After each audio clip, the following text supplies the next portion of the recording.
It's reminiscent to me of the Bearcats. Is it with this thing out here and stuff? They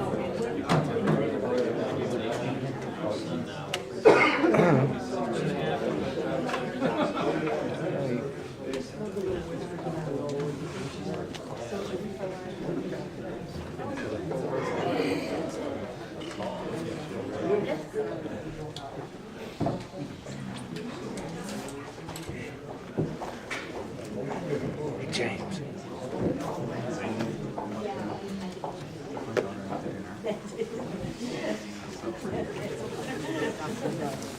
I'm not going to pan over to get the speakers. Okay.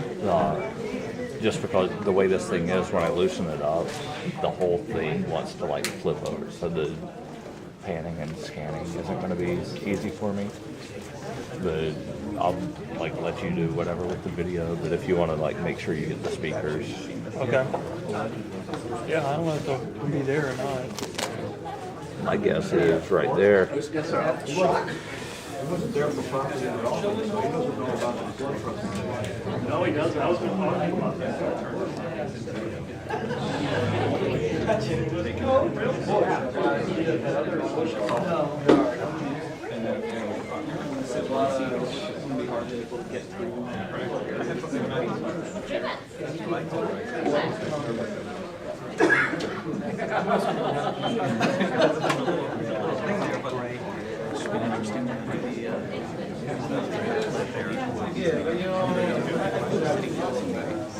Oh, there's Terry Cloud.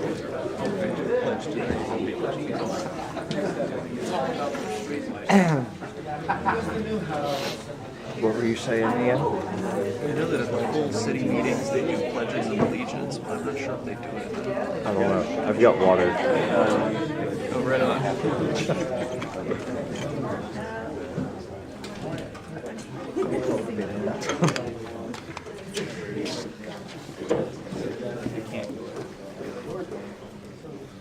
Not really doing the drinking game. I'm not doing it either. What's Microsoft time?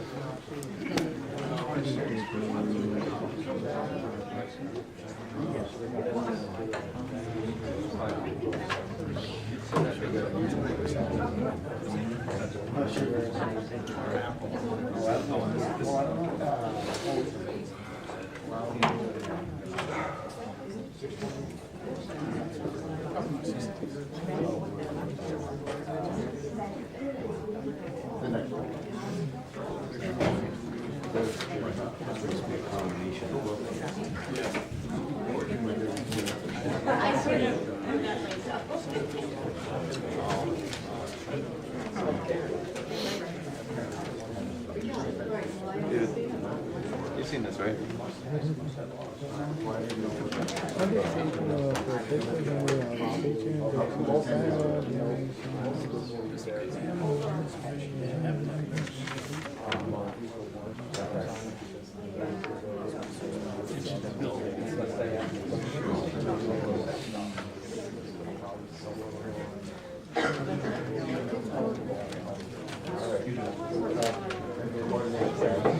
Hello, this is the pre-call to order. We are about to be televised, or taped for television anyway. So, this is the 5, 4, 3, 2, 1. I'm not familiar with the rest of the hand signals. Good evening. I call to order this meeting of the Finance, Organization, and Personnel Committee of the Keene City Council. We are the committee that deals with the business functions of the city. This meeting is being recorded for future broadcast on Cheshire TV, Channel 8. Anyone wishing to view a copy of the agenda and the supporting materials will find it on the city website. As chairman, it is my intention that this meeting will function in a business-like, expeditious manner. Questions and comments hopefully will be concise, brief, and relevant. The public and other city councilors will be recognized to ask questions and make comments on the agenda item under discussion. After being recognized, all remarks are to be made through the chair. Anyone who wishes to address the committee must go to one of the microphones, be it stand up or sit down, and identify yourself prior to speaking. Once a motion has been made and seconded, only the committee and public may speak. Counselors in the room will have an opportunity at the next city council meeting. Written comments from the public will be accepted at the clerk's office until Tuesday, 4:30. So that's the introductory comments. Now for more specific comments. Vice Chair Chris Roberts has a school board meeting, so he will not be able to be with us until something after 7. As such, I'm going to do a bit of reshuffling of the agenda because he definitely wanted to participate in the first item. So that being said, unless there's objection from the committee, I'd like to move on to item 2, which is a memorandum from the Parks, Recreation, and Cemeteries Director, Andy Bohannon, regarding a donation for the dog park.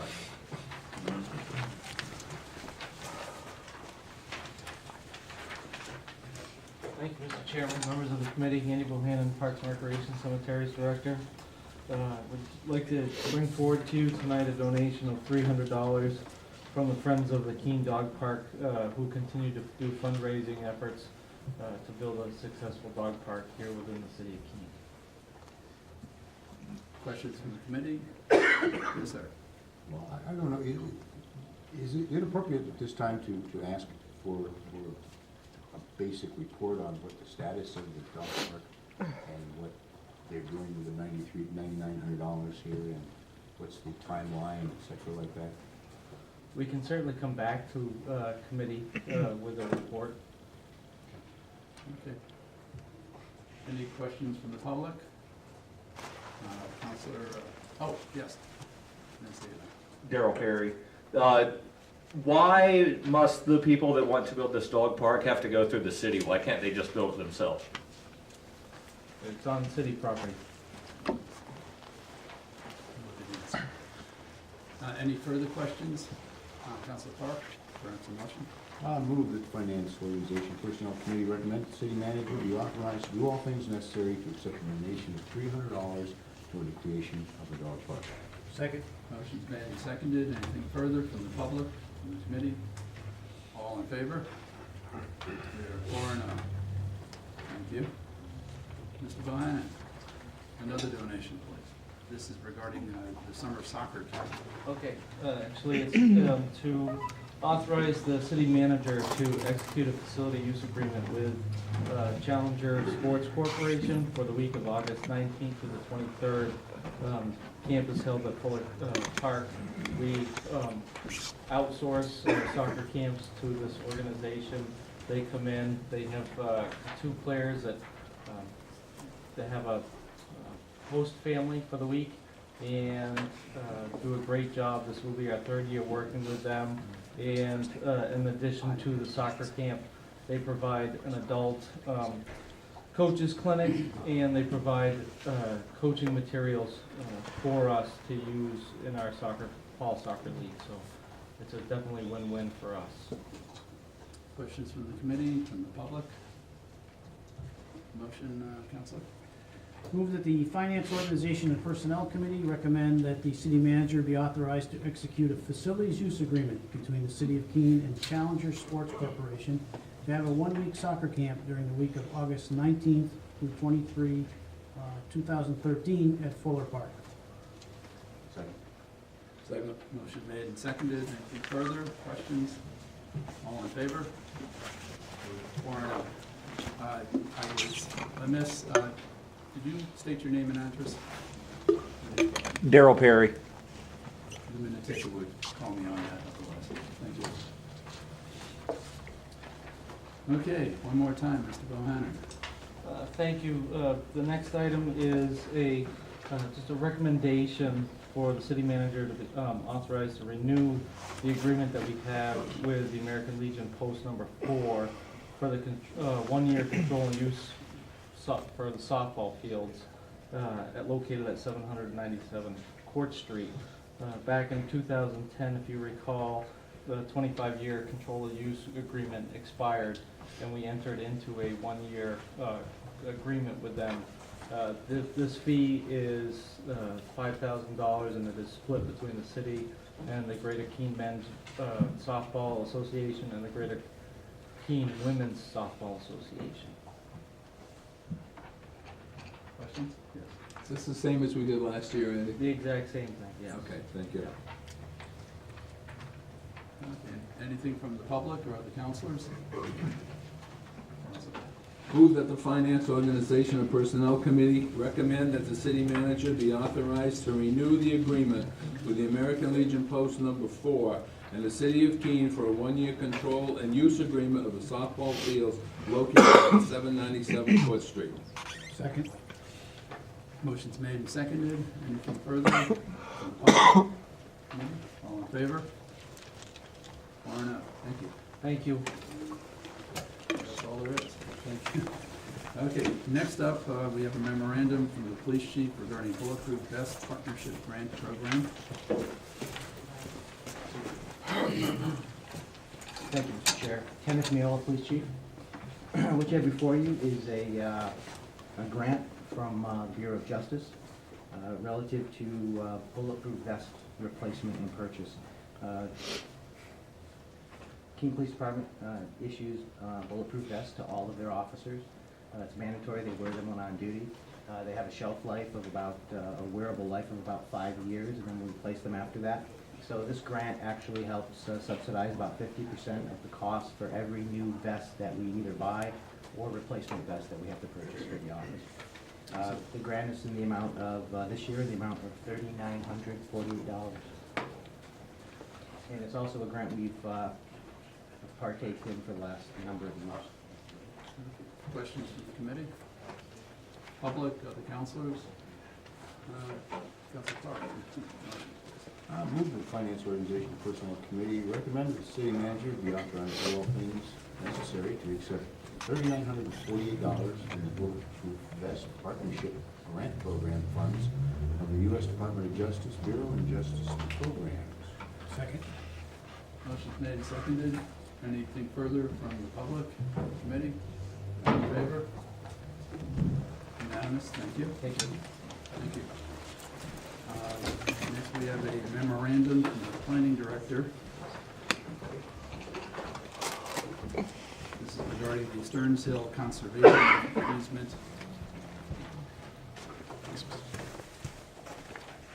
Thank you, Mr. Chairman, members of the committee. My name is Rhett Lamb, planning director for the city. I have in front of you a request tonight to authorize the city manager to pay an invoice to the Monadnock Conservancy in the amount of $6,615. It's the procedural process to establish the conservation easement on the city-owned Stearns Hill parcel, 136 acres of city-owned property, which is now protected through a conservation easement. And the relationship with the Monadnock Conservancy to set up that easement comes with a fee associated with it. It's primarily related to establishing funds for the Monadnock Conservancy to continue to monitor the parcel over the period of the easement, which is in perpetuity. There are also other charges there associated with recording, legal, and survey fees. This is a process that we began in 2009, and as it made its way forward to City Council, or through City Council, we realized although we had received the authorization of the manager to negotiate the easement and to execute it, we had never actually gotten the authorization to pay the invoice. So that's what your what the memo request this evening. Questions from the committee, public, counselors? Any motion? Okay, we move that the Finance, Organization, and Personnel Committee recommend that the city manager be authorized to do all things necessary to execute payment to the Monadnock Conservancy in the amount of $6,615 for the establishment of the Stearns Hill Conservation Easement on Hurricane Road, to be funded by the Conservation Land Acquisition Fund, account number 90007. Second. Motion's made and seconded. Questions, comments? All in favor? 4-0. Thank you. Thank you, so. Item 7 is an item that, again, Vice Chair requested. If he doesn't make it in time, he won't make it. But, next up was regarding purchasing. So this would be regarding ordinance O 2012-21. Is that something purchasing? Department's doing? Good evening. My name is Jeff Titus. I'm the purchasing agent.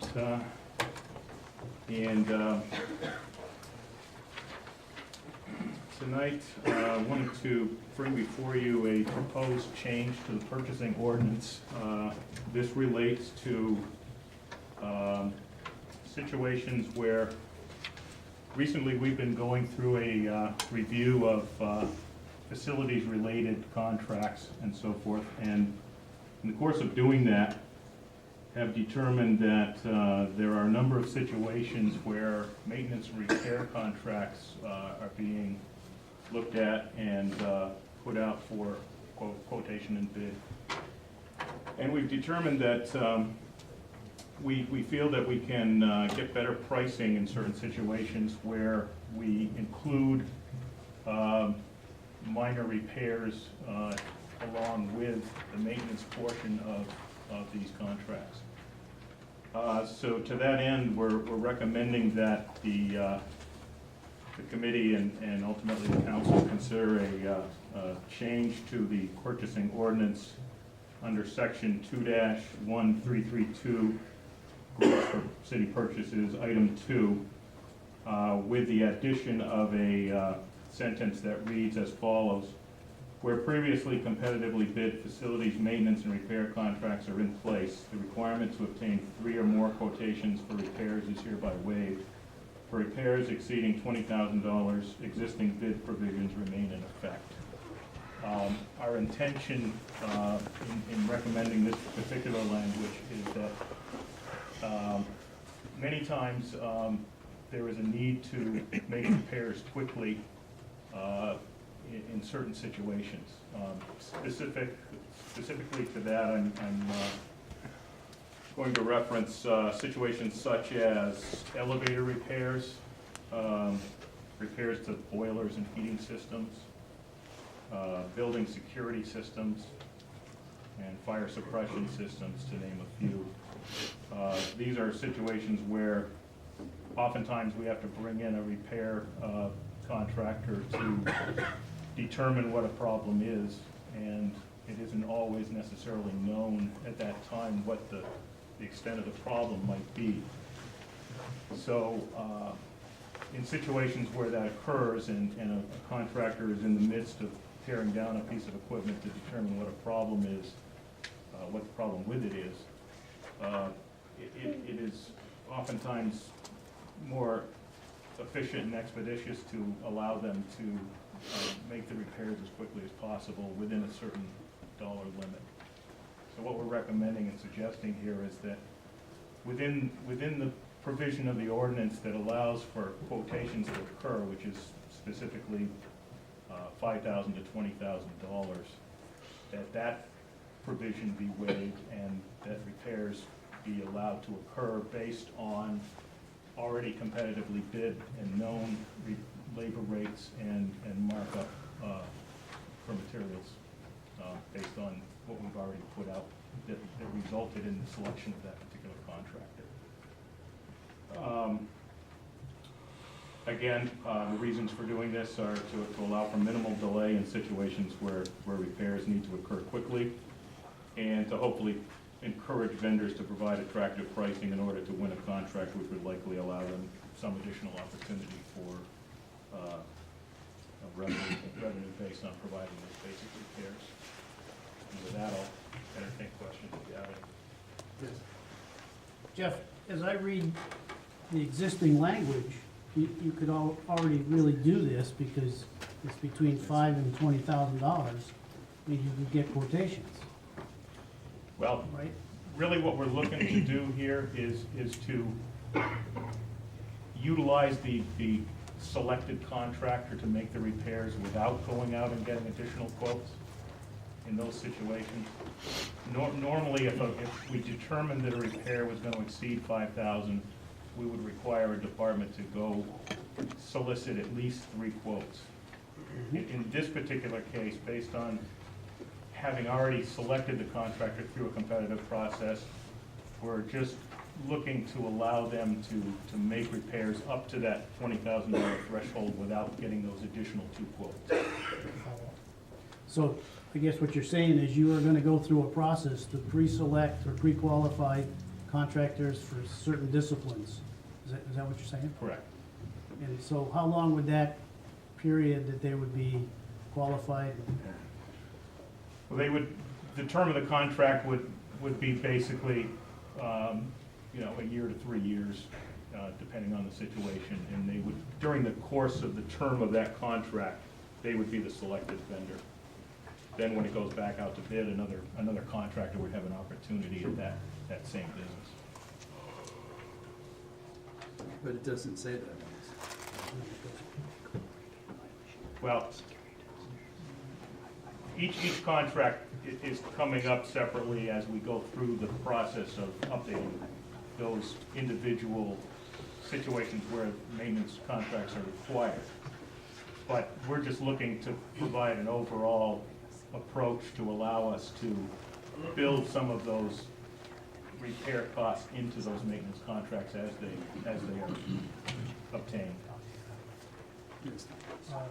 I guess fundamentally, I don't disagree with what you're attempting to do, is to kind of streamline the process, but a recommendation I might make is that you have a section 3 that separates that whole process out as another action versus tagging it on to another process, and it would be probably a little more understood by others who were reading it. I mean, I understand what you're saying, but Okay. as Mitch says, it really doesn't say that in here, so.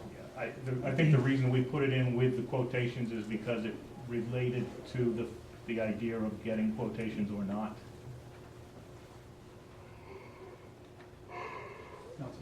Thank you. Jeff, you mentioned that you would have this list of contractors. Who selects that? Well, it's selected based on going out for quotations and bids. So we maintain a list online, and then when we put out a particular contract for bid, any of those contractors have the opportunity to go after that business.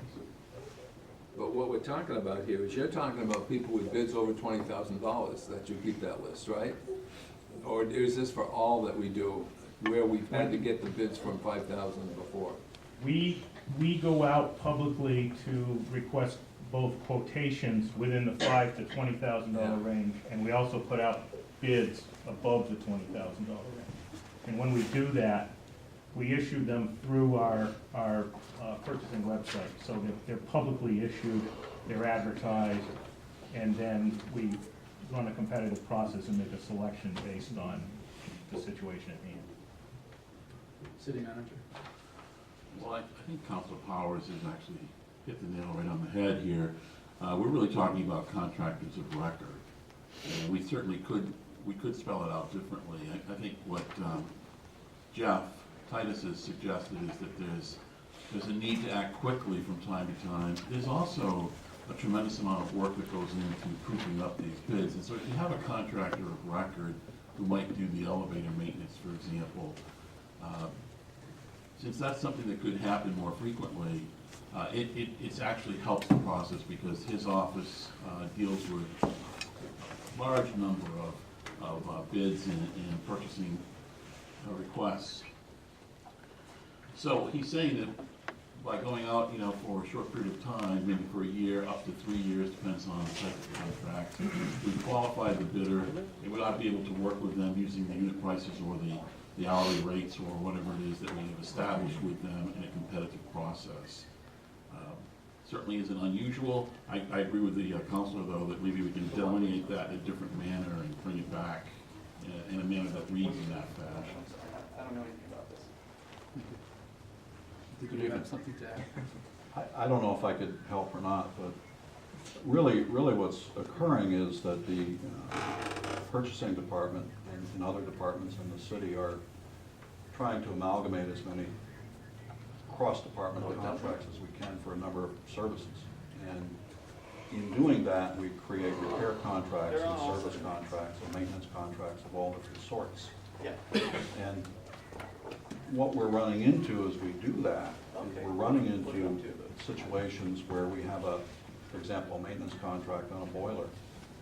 And the boiler breaks down and the maintenance contractor tears the boiler apart we get 3 days worth of labor tearing the boiler apart, and then we find out there's $7,000 or $8,000 worth of repairs.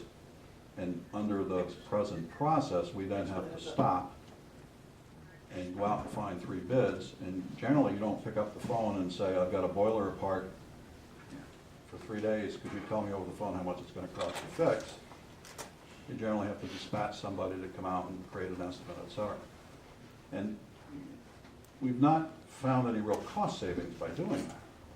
You know, there's been some, depending on the situation, but there's really no cost savings, especially if on the front end during the maintenance contract, we can establish what the labor rate would be on a repair as well as the overhead, and that's what we're trying to do. And I have this exact situation, as a matter of fact, with a boiler as we speak, where we literally tore the boiler apart, and we spent 3 days tearing it apart and found out it needed extensive amount of repairs. And that boiler sat there cold 6 weeks. So question to the committee, do you want to proceed with as it is? Do you want to ask staff to come back with a section 3? That's the way we do If it's going to be section 3, is that something that could just come to us on the floor next week? Or do you want to see it in committee? I think we should bring it back to committee, Mr. Chairman, so that you can have it, you can see it, get the explanation. Okay, I know how I feel about more time. That's all. Okay, so therefore, who's up for the motion? Yeah. I move that ordinance 2000, I move that the Finance Organization Personnel Committee moves that ordinance 2012-21 be put on more time. Second. Motion's made and seconded. Anything from the public, other counselors? All in favor? 4-0. Thank you. Thank you. Okay, as we're ripping through the agenda, somehow I don't think that Council Roberts is going to make it. But nonetheless, our next item is a memorandum from the Keene Housing Authority. Linda, can you bring this forward? This is regarding a request for a city commitment to fund off-site sewer improvements.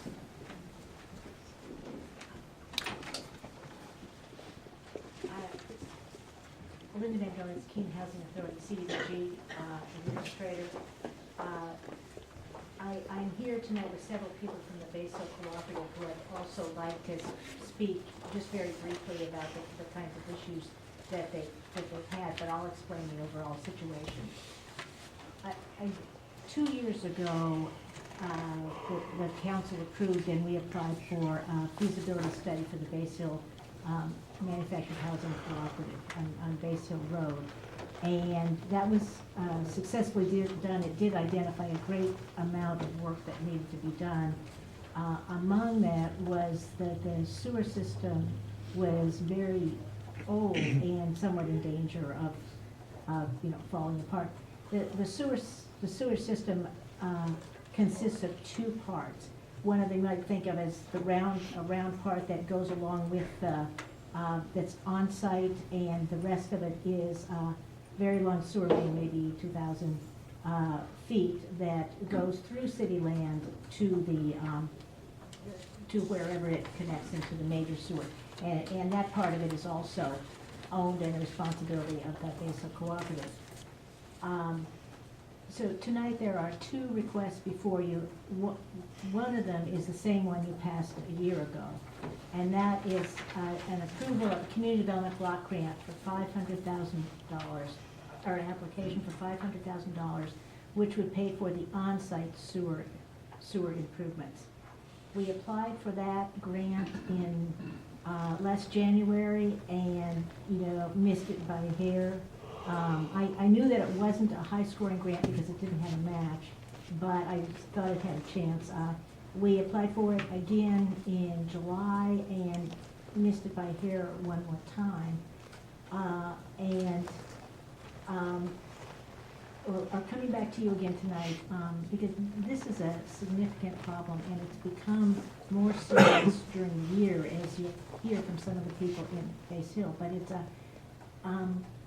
I have been handling this job for 30 years now, and I would say that this is one of the most, if not the most, serious problem. And we at Keene Housing Authority of the city are, very much hoping to find a solution this time. So we'd like to apply again, and something that would make the application score higher is to have some matching funds. So we've had some discussions with the Public Works Director and with the city manager, and came up with this proposal that's before you. So these are two separate votes. One, to vote again to do what you did last year, but another that's very new and very different, which is to fund the off-site improvements, and that is essentially the replacement of a sewer main that runs through city property, and is now the responsibility of the manufacturing, of the housing cooperative, but then would become the responsibility of the city. Questions from the committee at this point? Public, councilors? Terry. Thank you. This entire system, on-site and off-site, was built by, I'm assuming, the contractor who built the mobile home park, is that right? Yes, I assume, and I think in the 60s. And so the 2,000-foot off-site line that goes from the park to Route 9 and hooks up to the regular sewer, that isn't connected to any of the other houses or lots? No, it is not. And that's probably because it was a private line, right? Okay. And both of these, reading through the notes, are probably not today up to current standards as far as... Quite far from it, and unfortunately during the past year begin to show some problems. Right now, we're having only problems on the on-site part and none on the off-site part, but what you're asking is that it might not be a bad idea to go ahead and replace the off-site and use that as a method to provide the matching funds that would give you more points to get the Yes. grant this time around. And it might not, the grant may not be coming around again. I'm quite concerned about the future of the Community Development Block Grant Program. This year, they don't even know the budget. They won't know it until the sequester ends. So, yes, so I see this as the last best chance. Not only would it help as a match, but it's also worthwhile doing it itself, just to prevent problems from arising. If you're going to fix part of a system, it makes sense to fix the rest of the system as well. And this is a problem that is not going to go away on its own. So if we were to redo the off-site part of it, might that not open up a possibility for new customers along Base Hill Road toward Route 9? So there are several lots that aren't built on yet. Right now, I assume the people who are on Base Hill Road are hooked up to a different system or have their own private system. I would have to defer to the Public Works Director, but this system is not connected to any other homes other than the Base Hill Cooperative. But once we were to redo it, it would become city property or city It is. responsibility, and then we could hook up new service to it. But you'd have to- Well, I would think so legally. Whether that's practical would be a question for the Public Works Director. Yes, John? Certainly, the Public Works Director could probably explain where the line actually runs, but my recollection is it does not run down Base Hill Road. It runs through some property that's been provided to the city over the years, given to the city as part of a development interest, and the city now has that land in ownership, which is an interesting situation from the point of view that now that it's on city property, in essence, there's only a small portion of it that's not on city property, and that's really mostly what's in the park itself. So we would actually be working on a line that actually goes to the park, and we'd be working on city property for the most part. This project, though, is very compelling from the standpoint that if we don't take some action, if this grant is not forthcoming, and the city doesn't help to make this application as strong as it possibly can, we run the risk of this park closing. The people that live in the park do not have the money necessary to make the improvements. We've recognized that over the last several years, and there's quite a number of people that live there. And the absence of this, of a system that works could actually put their homes in jeopardy. And so I think the city would want to take that into consideration and assist in any way that it possibly can to keep people in their homes and to keep the park a viable option. What is the current system? Corp Lumpkins Public Works Director, I did provide a map that kind of shows you. From my memory, I'm going to go, the park I think is 180. You can see all the house numbers sort of on that one single property. That is the park. There is, as you can see, there's a line that comes across, sort of a kind of a Z-ish piece of property. I've labeled that the city property, that's city-owned. This particular main does cross over a corner of an existing, another property owner, but there is an easement for it. And then it goes out, joins up towards Route 9, joins several other mains that come into a manhole, goes underneath Route 9 over to the northeast side, and then that joins the interceptor that then goes down to the plant. I think as Linda indicated, this facility system was installed when the park was constructed. The main comprises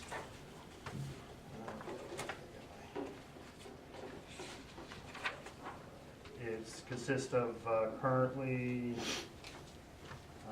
it's constructed of what's called VCCP pipe, which is a clay type material, 2-foot sections, which would have been very typical of that particular area. The city, of course, has significant amounts of this type of mains. Problems with that type of main is root intrusion, just plain beginning of failure. So the engineers who did review both the on-site and off-site, and we've had an opportunity to review their report, do recommend replacing it because it does not meet today's standards. It's only a 6-inch main. It should be an 8-inch main. It does need to be replaced. Court, it's a city main. It was installed for the park, but it is. No, this was back in an era, and it's like I said, if this project was done today, most likely this particular section would have been constructed and turned over to the city.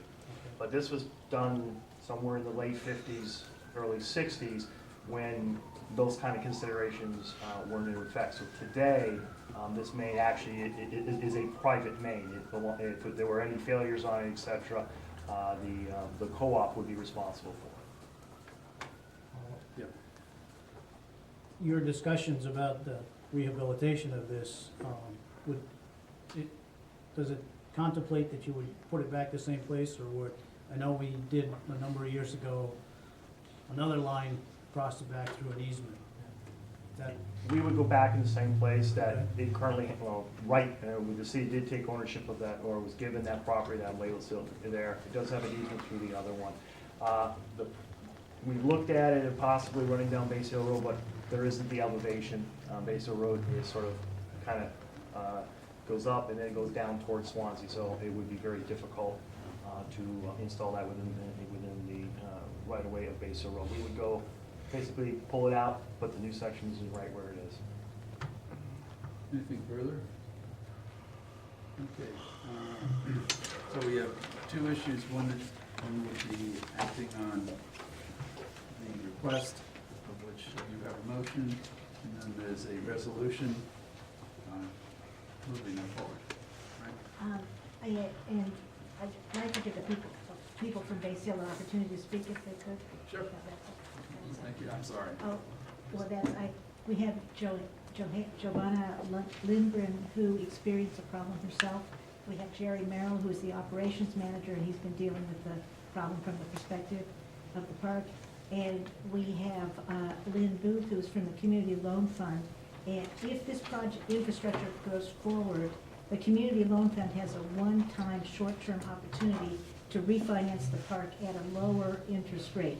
That doesn't produce any money right away for this project, really, or forever. But what it does is it allows the park going forward to have more for reserves, which will help them solve their other problems. So. Okay. So, who would like to propose? Ed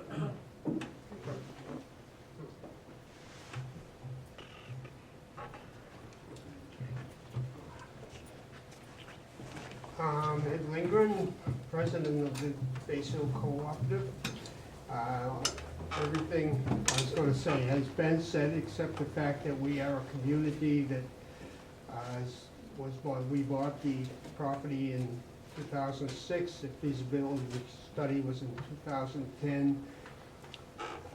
When we bought the park, we were under the impression that everything was in good shape, and we found very quickly that it wasn't. We're made up of 55 lots, 47 of them have houses on them, 8 of them we're looking to have houses built in. The income is moderate to low income. We're not a rich community, and that's about all I have to say. Okay, I'm Jerry Merrill, and I'm the operations manager for the fire. I was going to mention the fact that there is substandard materials and workmanship in the original system that was put in.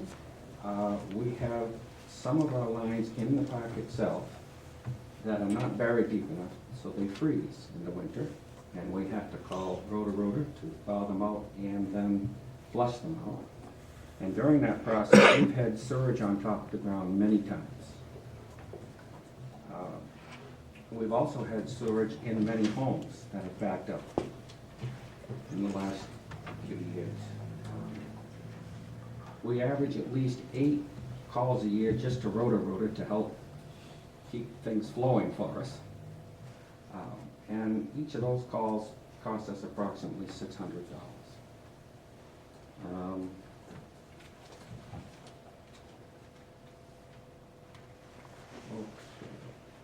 Last summer, we had one home who backed up into the house and made quite a mess, and called rotor, and they said they couldn't fix it. It was broken pipe, not just clogged. So we went ahead and got a contractor in, and he replaced one section of, about a 15-foot section of pipe, and at that point, the bill for that 15-foot section to be replaced was $1,000. We had another home this last summer, who you're going to talk to the owner, who the owner's going to talk in just a moment. She had a tremendous backup in her home, and it flooded her bathroom and some of the floors in the house besides the bathroom with raw sewage. We called rotor again. They couldn't even trace the pipe. We had to call a contractor. They came in, and once they found it, tore it up and replaced it. It took 5 days for that contractor to find it and replace it. And at that point, that lady still couldn't live in her home. Our total bill for that, because we had to clean our home as well, was $12,500 for that replacement. That's basically some of the problems we're facing and the costs that are involved with it. Thank you.